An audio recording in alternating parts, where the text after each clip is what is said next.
के छोटे से गांव में, जहां ममता देवी अपनी दो बेटियों राधा और मीना के साथ रहती थी।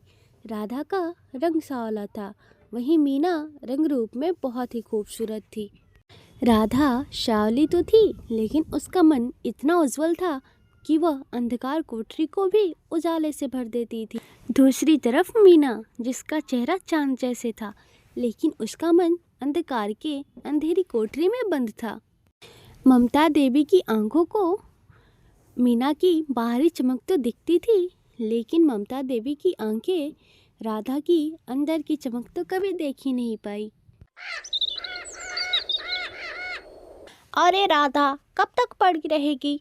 हमारी मीना तो सुबह सुबह ही कहाँ कहाँ से घूम के आ जाती है और तू ऐसे ही पड़ी रहती है। अरे राधा, थोड़ी तो शर्म कर। क्या माँ, मैं तो सुबह से ही काम में लगी हूँ। मैंने खाना बनाया, झाड़ू पोछा करा, गाय को चारा दिया, आपके लिए तेल भी गरम किया। बस थोड़ी देर बैठ के आराम कर रही हूँ, बस थोड़ी देर। अच्छा, तो तू क्या बैठी बैठी आराम करेगी? जरा हमारी मीना को देख, वो रंग रूप से भी कितनी सुंदर है, हाव भाव से तो किसी राजकुमारी जैसी लगती है। और तू तो ना किसी काम की है और ना तेरा रंग रूप।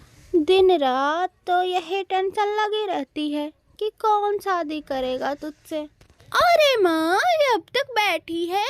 अगर घर पे कोई मेहमान आ गए तो क्या सोचेंगे? इसकी शक्ल तो ऐसी है कि दूर से ही लोगों को भगा देगी और घर का कोई काम भी नहीं करती। बस मैं ही सारा काम कर लूंगी। ये तो है ही वैसी आलसी।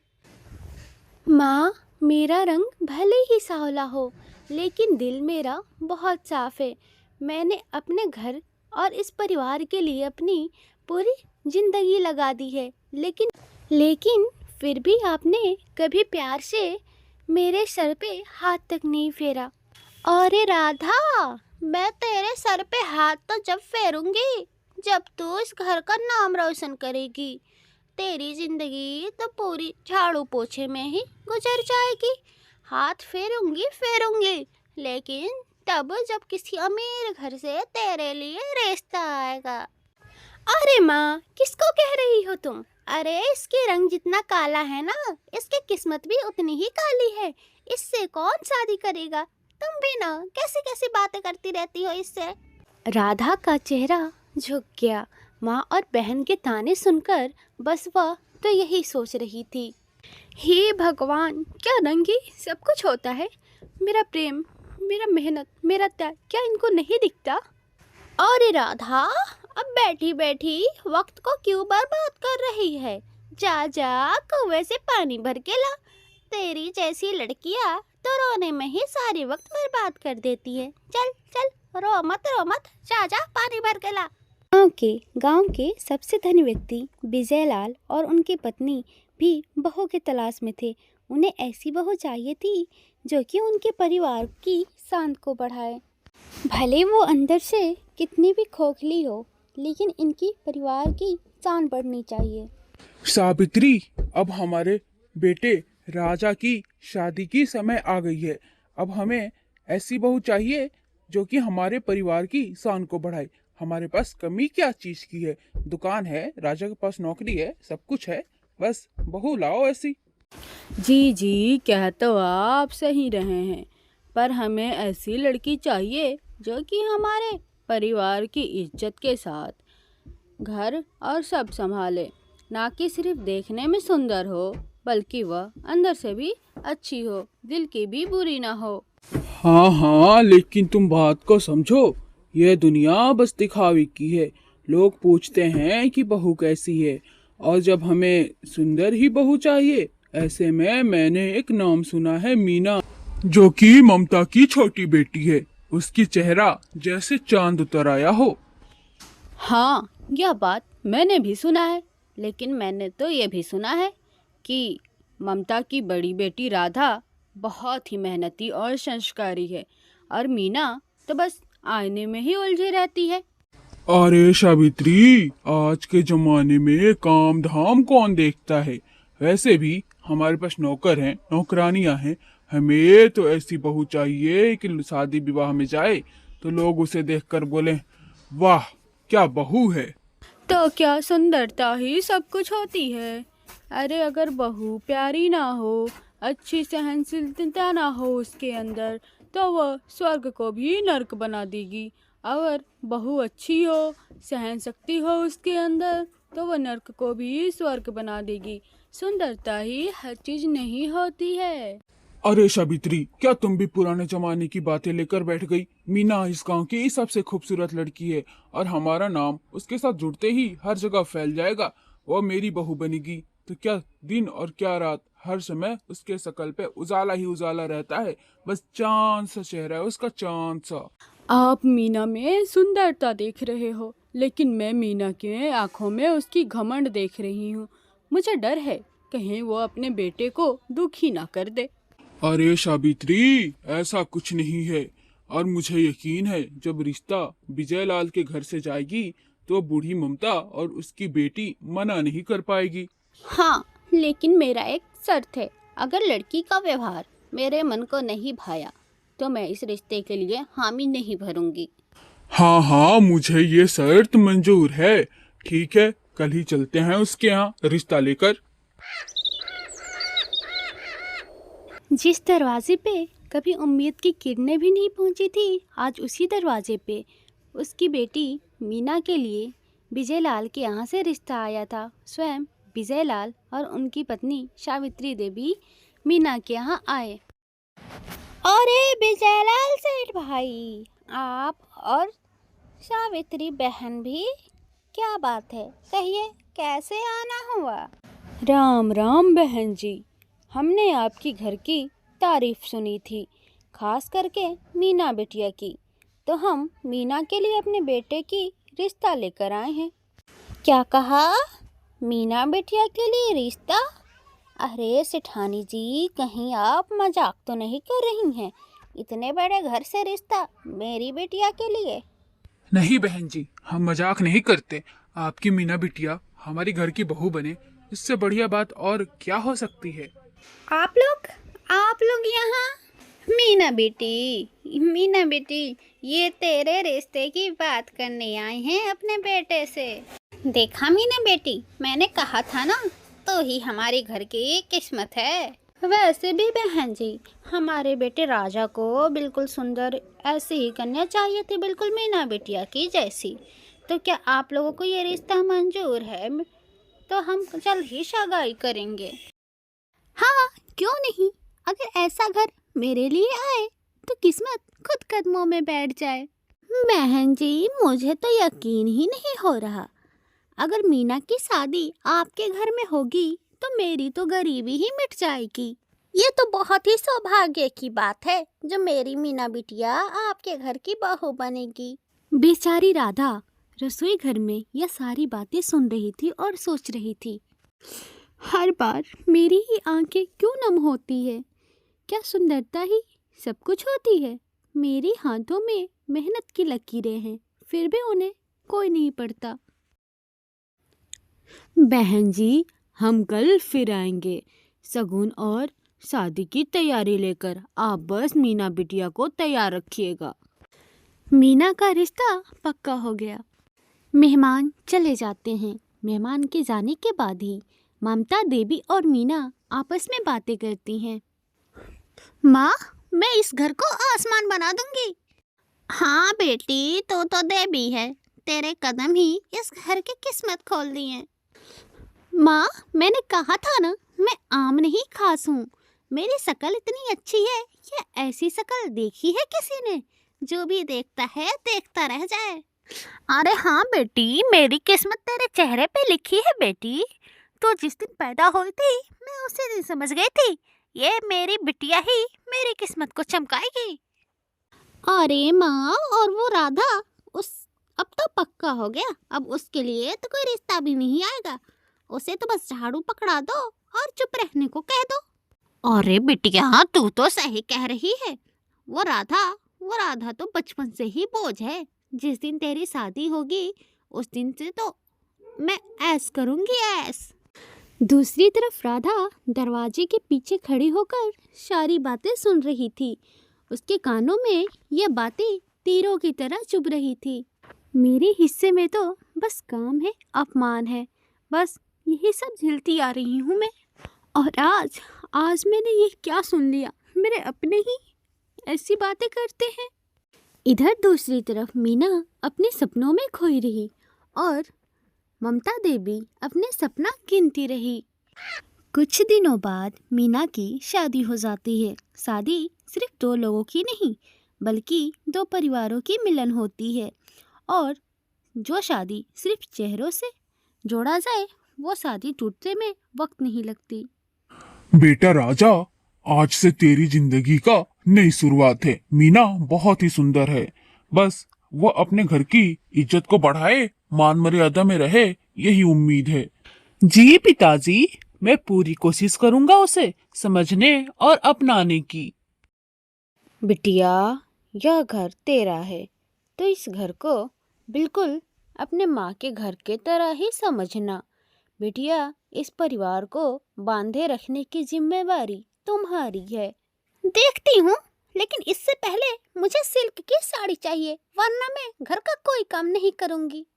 शादी के दूसरे ही दिन मीना ने घर का माहौल बदलना शुरू कर दिया। ना विनम्रता, ना सेवा और ना ही सहन शक्ति। बस वो इस बात को लेकर बैठ गई, उसे सिल्क की साड़ी चाहिए। जहाँ सब सोच रहे थे नई बहू आई है तो पूजा करेगी, लेकिन वहाँ तो उल्टा ही हो रहा था। बस मीना दिन भर बिस्तर पे पड़ी रहती है। मीना, माँ कह रही थी कि तुम घर के काम में हाथ बटाओ, कम से कम पूजा की थाली ही बना दो। मैं क्या नौकरानी हूँ तुम्हारी माँ की? वह क्यों नहीं समझती? मैं यहाँ कोई काम वाम करने नहीं आई हूँ, मैं यहाँ आराम करने आई हूँ, सेवा करने नहीं। अरे बेटा, हमने तो कभी यह सोचा भी नहीं था। यह लड़की दिन पे दिन घर में अशांति फैला रही है। हम तो बस इसके सुंदरता पे मोहित हो गए और इससे शादी करके फंस गए। अब क्या करें हम? धीरे धीरे मीना की असलियत सबके सामने आने लगी। सुंदरता बोझ बन चुकी थी। जहाँ एक बहू का फर्ज है परिवार को जोड़ के रखने का, वहाँ मीना घमंड में रहती थी और हमेशा झगड़ा करती रहती थी। अरे बिटिया, मैं यह सारा सुनने के बाद भी फिर भी तुम्हें समझा रही हूँ। बिटिया, शादी सिर्फ सोने के गहने पहनने, सिल्क की साड़ी पहनने से नहीं निभती। बहू का कुछ फर्ज भी होता है। आप लोग मुझे उपदेश से मत दो, मैं आपकी बेटे की बेबी हूँ, कोई नौकरानी नहीं। वैसे मेरी जिंदगी मैं चाहे जैसे रहूँ, आपको उससे क्या। अरे बिटिया, हमने तो तुम्हारी खूबसूरती देखकर ही शादी कर ली। अब तो तुम्हारा ये खूबसूरती हमें चुभ रहा है। हमने तो सिर्फ चकाचौंध में देखा, गहराई में तो हमने झांका ही नहीं। विजयलाल और सावित्री देवी जिस मीना को घर की लक्ष्मी बनाकर लाए थे, वह मीना तो उनके घर को नर्क बना दी थी। इस सभी बातों से परेशान होकर विजयलाल और सावित्री देवी ममता देवी के घर जाते हैं मीना की शिकायत करने। वहां जाकर विजयलाल ममता देवी से कहता है, बहन जी, हमें लगता है कि हमसे बहुत बड़ी भूल हो गई। हमने आपकी बेटी को अपनी बहू बनाकर जैसे बहुत बड़ा तूफान लिया है। हमने सोचा था कि हमें एक सुलझी सुलझी बहू मिलेगी, लेकिन यह तो सिर्फ सोती है, झगड़ा करती है, घर की सारी सुकून छीन लेती है। नहीं नहीं, वो ऐसे नहीं है, वो तो बचपन से ही सीधी सादी और समझदार रही है।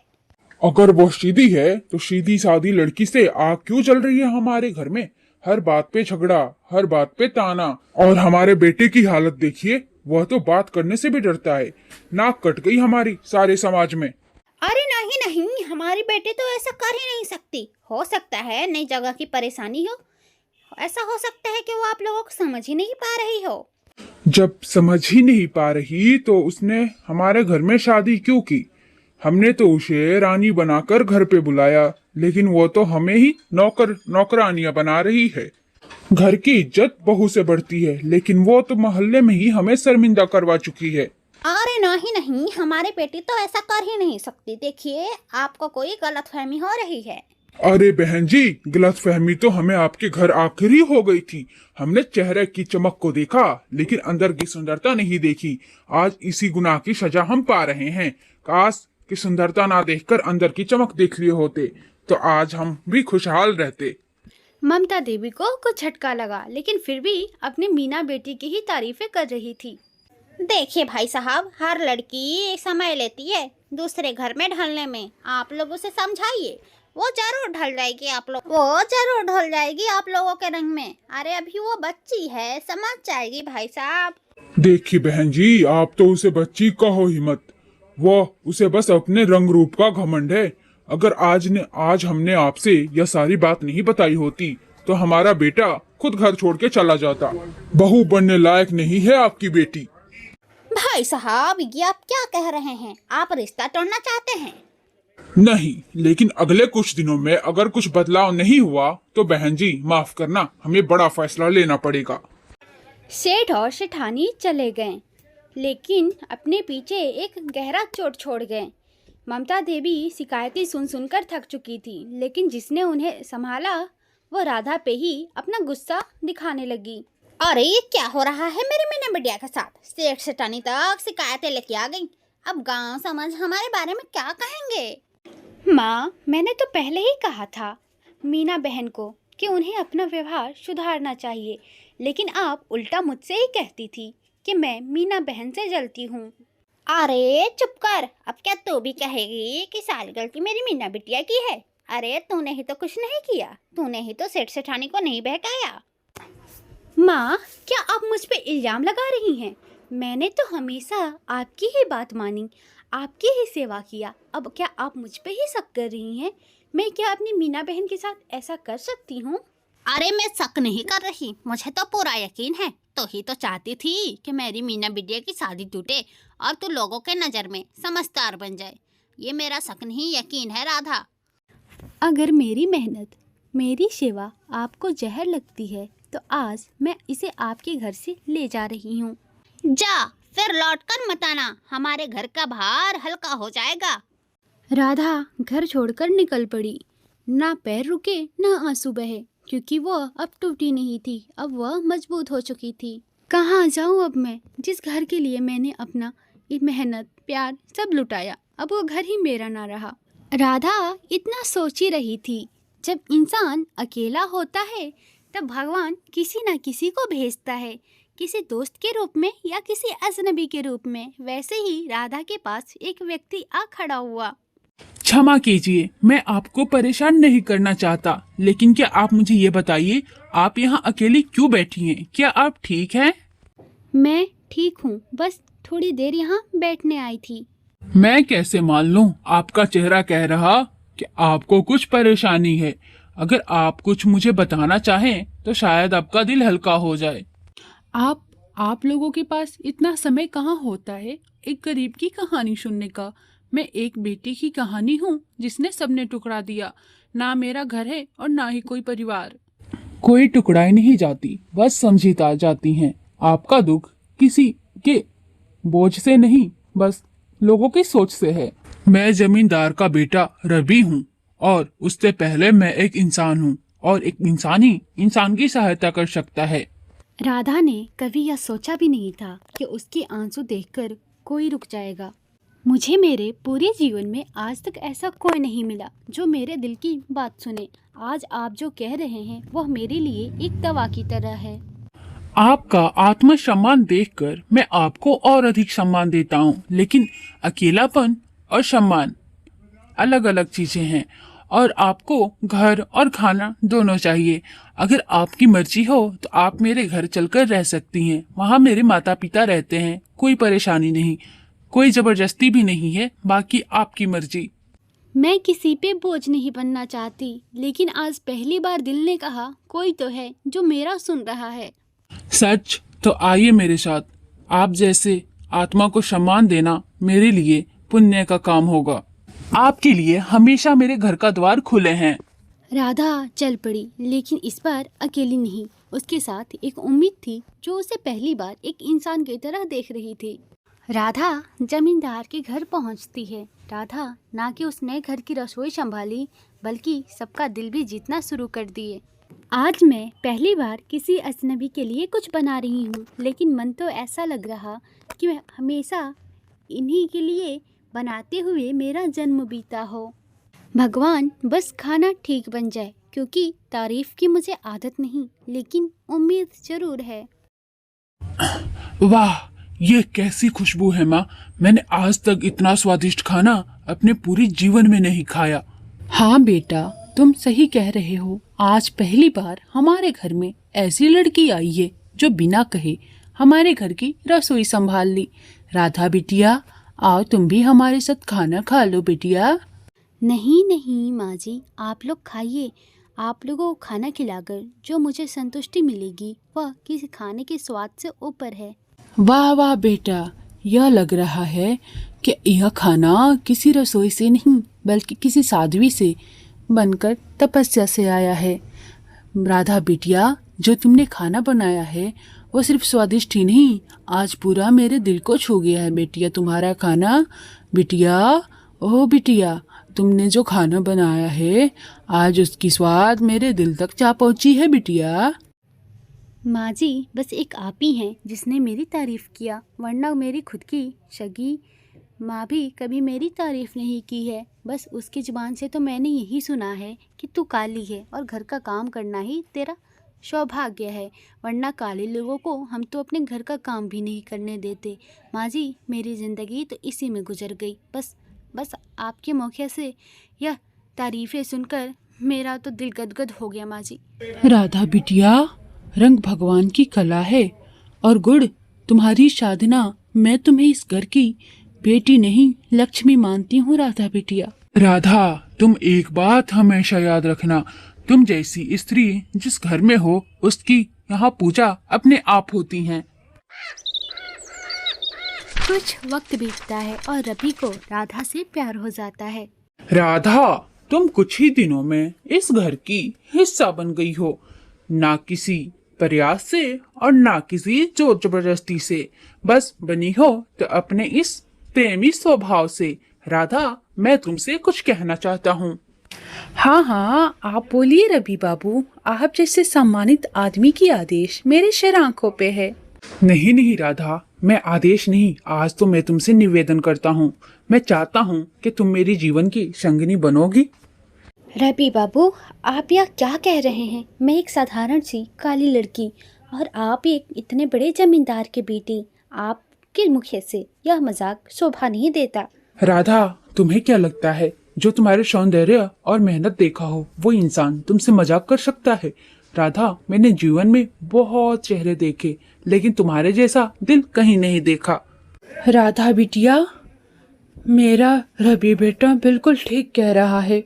मैंने भी बहुत सी औरतें देखी हैं, लेकिन तेरी आंखों में जो सेवा है वो किसी और की आंखों में मैंने कभी नहीं देखा बिटिया। अगर तू हमारे घर की बहू बनेगी तो हमारे घर की किस्मत और चमक जाएगी राधा बिटिया। माँ जी, आपने मुझे आज बहू कह दिया और मेरे जीवन में ये सबसे बड़ा सम्मान है। मैंने हमेशा तिरस्कार ही झेला है। अगर आप लोग मुझे अपनाएंगे तो मेरे जीवन सफल हो जाएगा। तो बताओ राधा, क्या तुम मेरे जीवन संगिनी बनोगी? हर दुख हर सुख क्या तुम मेरा हाथ थामोगी? रवि बाबू, आपने मुझे इंसान नहीं आत्मा समझा। मैं किसी राजघराने के लायक नहीं हूँ, लेकिन आपको मेरा सेवा, मेरे समर्पण इतनी ही पसंद है तो मैं अपनी सारी जीवन आपके कदमों में समर्पण करती हूँ। जिसे दुनिया ने टुकराया, जिसे माँ ने नहीं अपनाया, उसे आज ऐसा जीवन साथी मिला जो कि उसकी आत्मा को अपनाया। कभी कभी इंसान इतना खो जाता है कि उसे अपनों की अहमियत समझ ही नहीं आती, और जब समझ आती है तो वक्त हाथ से निकल चुका होता है। और आज मीना अपने ही कदमों से टूट चुकी थी। माँ, उसने मुझे छोड़ दिया। जिस घर को मैंने टुकड़ाया आज वही मेरी आखिरी उम्मीद है। कहता है कि मैं उसके लायक नहीं। अरे बेटी, अब मैं इसमें क्या करूँ? मैंने जिसे देवी समझकर घर से विदा किया, आज वही मेरे घर में टूटी हुई आई है। शायद यही भगवान का इंसाफ है। और वो राधा जिसे हम काली कहकर हंसते थे, वो तो जमींदार के बेटे से शादी कर ली और वो तो रानी बन गई है। हाँ मीना बिटिया, किस्मत ने उसे बहुत कुछ दिया और हमने उससे बहुत कुछ छीना, और जो दूसरों का हक छीनता है वो खुद खाली हो जाता है।